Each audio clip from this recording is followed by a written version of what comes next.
apakah sebaiknya sebelum dikubur itu dioperasi dan diambil. Yang terakhir, Habib, saya sudah berkeluarga 10 tahun,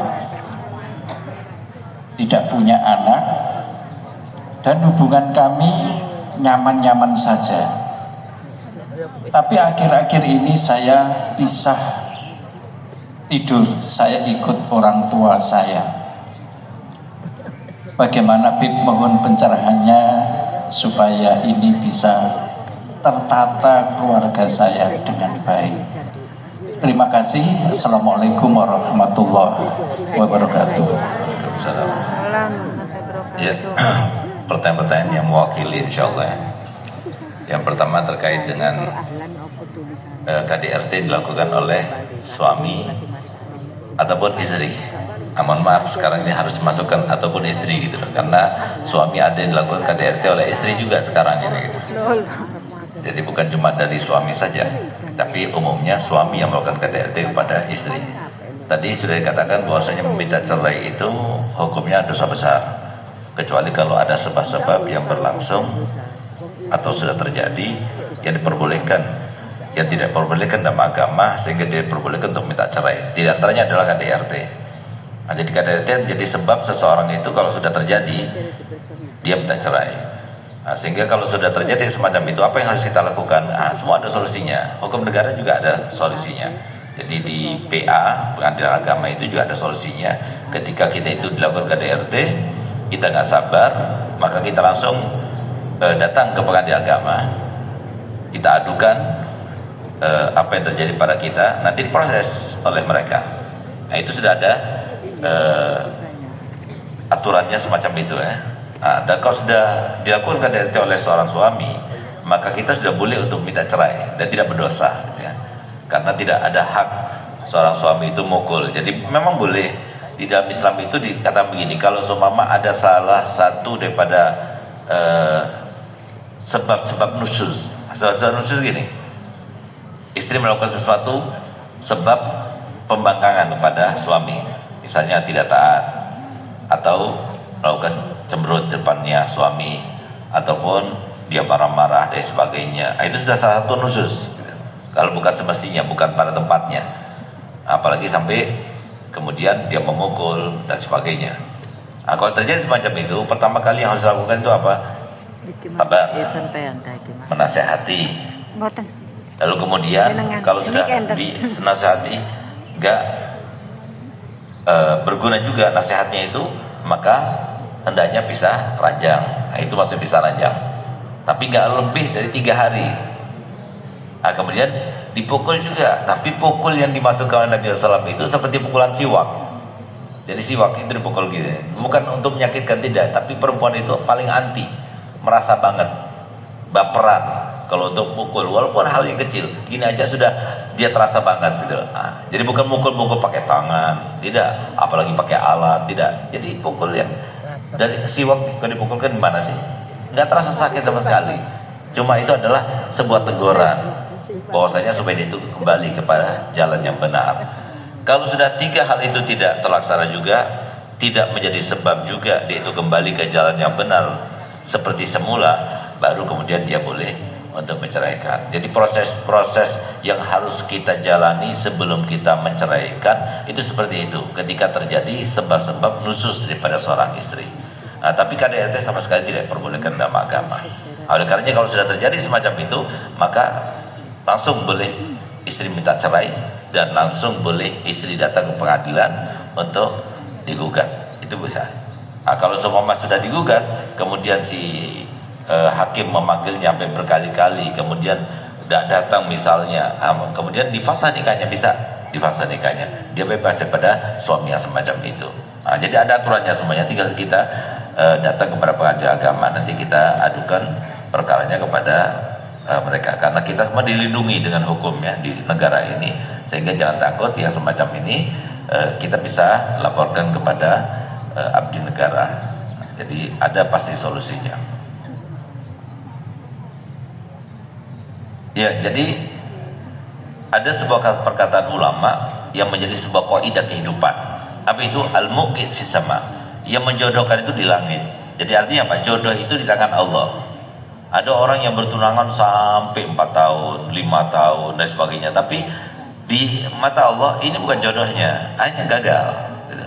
Jadi artinya apa? Allah Ta'ala itu lebih tahu mana yang terbaik untuk kita. Lebih baik kita pasrah saja. Jadi harus kita meyakini bahwasanya semua yang ditentukan Allah Ta'ala yang terbaik. Sehingga sebelum kita keluar di dunia ini, sudah dijelaskan oleh Nabi SAW ketika kita berada di dalam rahim ibu kita 4 bulan, dari mulai rezeki kita per harinya, per bulannya, per tahunnya, sampai kita meninggal, itu sudah tentukan. Termasuk rezeki kita itu adalah jodoh kita ini.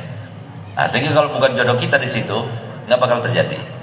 Kalau jodoh kita, walaupun tidak ada pertunangan, langsung bisa terjadi gitu. Nah, itu yang terjadi. Oleh karenanya, jadi harus kita yakini ini cuma sebab-sebab yang Allah menginginkan, dengan sebab itu yang terbaik untuk kita. Jadi jalani saja yang ikhlas saja dan belajar ikhlas. Oleh karenanya ibu-ibu, saudaraku semuanya, ingat satu ayat ini ketika terjadi permasalahan baik itu rumah tangga, finansial, kesehatan dan sebagainya. Apa itu? Allah Ta'ala firman, ista'inu bisabri wassalah. Hendaknya carilah pertolongan untuk mengatasi permasalahan kalian dengan 2 hal. Yang pertama, sabar. Jadi sabar itu kita harus belajar untuk bersahabat dengan sabar itu. Sabar dengan tetangga yang semacam tadi disebutkan, sabar dengan sifat istri yang seperti itu, sabar dengan sifat suami yang seperti itu. Belajar sabar. Nanti kalau sudah kita biasa seperti itu, yang tidak biasa kemudian jadi biasa. Tapi yang pasti pahala Allah tetap kita akan dapatkan. Nah, kemudian wassalah, sholat. Nah, ini banyak orang yang tidak bisa menggunakan ini. Padahal itu solusi bagi kita. Sholat itu solusi. Nah, cuma kita nggak menggunakannya. Kata Nabi SAW dalam hadisnya, akrabu, paling dekatnya seorang hamba kepada Tuhannya itu adalah wa fi sujud, ketika berada dalam sujud. Jadi ketika kita sujud, kita adukan pada Allah Ta'ala. Tetangga yang kayak begini, suami yang kayak begini, anak yang kayak begini, nah, kita adukan. Sharing kita itu ketika kita sujud. Nah, itu maksudnya ista'inu bisabri wassalah. Itu semuanya akan didapatkan setelah kita bangun dari sholat pagi harinya, keesokan harinya, insya Allah kita akan mendapatkan solusi yang kita inginkan itu. Nah, jadi jangan lupa, ini pesan Allah Ta'ala, kalau kita punya permasalahan, yang buat masalah itu Allah, yang kasih solusi juga Allah. Apa itu? Sabar dan juga sholat. Sabar untuk dapatkan pahala, sabar untuk dapatkan ridha Allah, sabar untuk dapatkan kehidupan yang lebih baik dan lain sebagainya. Dan kemudian adukan semuanya ketika kita sholat, baik itu sholat wajib maupun sholat sunnah. Ya, jadi setiap orang yang mau kawin, ya penting ini sekali ya, penting. Hendaknya dia itu dikasih pengertian terkait dengan hak-hak yang harus dijalankan, baik suami maupun istri, calon suami maupun calon istri. Dan itu tidak perlu makan waktu yang lama, nggak harus mondok, nggak. Mungkin 1 jam saja bisa cukup. Nah, oleh karena itu, setiap orang yang mau menikah itu harus tahu dulu apa yang harus dijalankan, apa yang wajib dilaksanakan kepada istri, apa haknya suami yang harus dijalankan oleh seorang istri, apa yang harus dijalankan oleh seorang suami terhadap istrinya. Itu harus dia ketahui. Kalau dia kawin tanpa dia ketahui, akhirnya seperti yang terjadi sekarang ini. Mohon maaf, dulu di kota Bangil ataupun di kota-kota yang lainnya, 50 tahun yang lalu kira-kira, itu kalau ada perceraian, satu saja perceraian, itu menjadi hal yang sangat luar biasa. Tapi sekarang sudah biasa. Baru kawin 1 tahun cerai, bahkan berapa bulan cerai, punya anak 1 cerai. Mudah sekali, padahal itu menggoncangkan arasnya Allah. Gak mudah, cerai itu gak mudah dilakukan oleh orang dekat pada Allah Ta'ala, gak mudah. Lebih baik dia sabar seumur hidup. Karena pertimbangannya anak, pertimbangannya keluarga, pertimbangannya banyak pertimbangan. Itu orang dulu, orang dekat pada Allah Ta'ala. Sekarang mudah sekali, baru kawin cerai. Bahkan saya kemarin melihat ada 1 orang kawin baru 1 bulan cerai. Itu kan biaya antara keluarga. Lihat bagaimana rasa malu yang ditanggung oleh keluarga, rasa kecewa ditanggung oleh 2 keluarga. Itu semua ditanggung bebannya itu oleh 2 keluarga. Tapi dengan mudahnya terjadi perceraian dan sebagainya. Kenapa? Karena tidak didasari oleh ilmu. Oleh karenanya kewajiban orang tua bukan cuma menyiapkan finansial, bukan cuma memberikan sebuah nasihatnya terkait dengan bagaimana kelanjutan, tapi yang paling penting itu adalah bagaimana hak masing-masing harus dijalankan.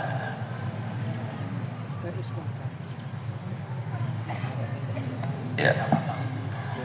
Jadi kalau seperti tadi saya sampaikan ya, kalau untuk menikah itu ya walaupun pranikah, jadi pranikah itu jadi nggak perlu sampai tunggu berapa tahun ya. Tapi walaupun ketika mau menikah sudah kasih tahu. Tapi kalau seumpama sebaik-baik usia untuk kita mendapatkan ilmu agama itu dimulai dari semenjak umur 6 tahun ya. Dari 7 tahun itu sudah kita mulai masuki, tapi dengan cara yang berbeda. Seperti cuma ngasih tahu saja, seperti kata Nabi SAW, ketika berumur 6 tahun, 7 tahun biasakan anak-anak kamu itu untuk sholat. Tapi ketika umur 10 tahun atau 9 tahun, maka pukullah ketika nggak sholat. Kenapa diperintahkan Nabi SAW semacam itu? Supaya kita itu tahu bahwa kewajiban orang tua itu bukan cuma memerintahkan, tapi ngasih tahu sholat itu kayak gini, cara wudhunya kayak gini, dikasih tahu kayak gitu. Jadi mulai 6 tahun, 7 tahun itu sudah mulai kita kasih pemahaman. Tapi ketika kita itu memberikan sanksi, itu sudah dimulai umur 9 tahun atau 10 tahun ya. Ya, jadi wiritan yang baik untuk anak yang betik ya, baik itu anak kita atau anak tetangga ya, itu diantaranya adalah salat busyra. Jadi salat busyra ini mujarab luar biasa. Ada cerita banyak orang tua dia punya anak nggak baik, kemudian salat busyra itu yang dibaca setiap sholat subuh itu 41 kali, diniatkan untuk anaknya. Ketika baca tubasyiruna biha, waktu baca tubasyiruna biha niatkan, anak saya ini biar berubah, anak saya itu menjadi soleh, anak saya begini. Itu masya Allah mujarab. Nah, jadi dalam beberapa waktu itu berubah. Bahkan kemarin itu subhanallah, di antara keajaiban salat busyra ini ada satu orang anak berumur 8 tahun tapi minnya itu 11, min matanya. Akhirnya dia gunakan salat busyra ini bertawassul pada Allah Ta'ala, meminta pada Allah Ta'ala kesembuhan anak tersebut. Jadi setiap baca salat busyra 41 kali diniatkan untuk kesembuhan mata anaknya. Setelah selesai ditiupkan ke air, diusapkan ke matanya. 41 hari kacamata itu sudah nggak dipakai lagi, sembuh. Nah, jadi luar biasa. Oleh karenanya jadi salat busyra itu jadi ada yang beti, ada yang ganggu dan sebagainya. Sudah baca tubasyir Nabi, bahkan anak yang suka nangis dan sebagainya baca salat busyra, insyaallah jadi sembuh. Karena salat Nabi itu wasilah yang terbaik untuk kita meminta kepada Allah Ta'ala. Jadi waktu baca sholawat kita niat ya Allah, semoga dengan baca sholawat ini hajat saya terkabulkan. Ya betul. Jadi ketika seseorang itu akan dimakamkan, nggak siogianya ada barang-barang berharga seperti emas, jam, nggak boleh kita itu kemudian saya meninggal misalnya jam mana, jam saya dikuburkan bersama-sama, nggak boleh. Apalagi seperti ceritanya karena dia itu senang cinta dengan mobilnya, waktu dikubur mobilnya ikut dikubur, nggak boleh itu, nggak boleh. Dengan motornya ikut dikubur, nggak boleh. Karena itu adalah menjadi bukan milik dia lagi tapi milik ahli waris. Nggak boleh. Kalau seumpama sudah terlanjur tertanam, lalu kemudian ada harta benda yang ikut tertanam, maka harus digali lagi untuk diambil itu hartanya. Kenapa? Dilarang di dalam agama Islam itu, dan itu termasuk mubazir, nggak diperbolehkan dalam agama. Walaupun itu nempel kepada si mayit, harus lepaskan. Kecuali kalau seumpama itu bisa menyakiti seorang yang meninggal dunia. Jadi menyakiti itu dalam hal orang yang sudah meninggal itu merasa sakit sama seperti orang yang masih hidup. Jadi kalau seumpama tadi cuma gigi palsu ini kalau dijual lagi nggak berharga, siapa yang mau beli? Kecuali kalau gigi palsunya itu terbuat dari emas, nah itu baru. Nah, tapi kalau gigi palsu biasa nggak perlu diambil lagi. Pen, siapa yang mau beli pen? Coba besi kan begitu. Nah, jadi itu maksudnya, apalagi kalau mengambilnya itu, operasinya itu kan melukai, sakit dia, itu nggak boleh. Nggak boleh kita menghinakan, merendahkan mayat yang sudah meninggal itu.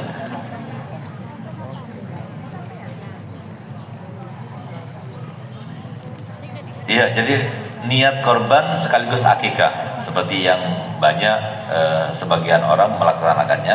Menurut Imam Romli, ada khilaf di antara ulama. Ibn Hajar mengatakan tidak sah, tapi menurut Imam Romli mengatakan sah. Jadi ala kulli hal, kata Nabi SAW, ihtilafu ulama ummati rahmah. Perbedaan pendapat ulama umatku itu adalah rahmat. Jadi boleh, ada yang membolehkan. Jadi daripada dia itu tidak akikah, sekaligus dia mau kurban.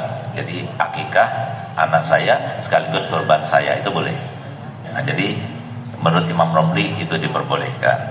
Jadi silakan yang pengen akikah sekaligus sehingga apa ikut pendapat ulama ini. Ya. Semoga dimengerti dan semoga kita semuanya mendapatkan kabul hajat setelah ini. Amin ya rabbal alamin. Allahumma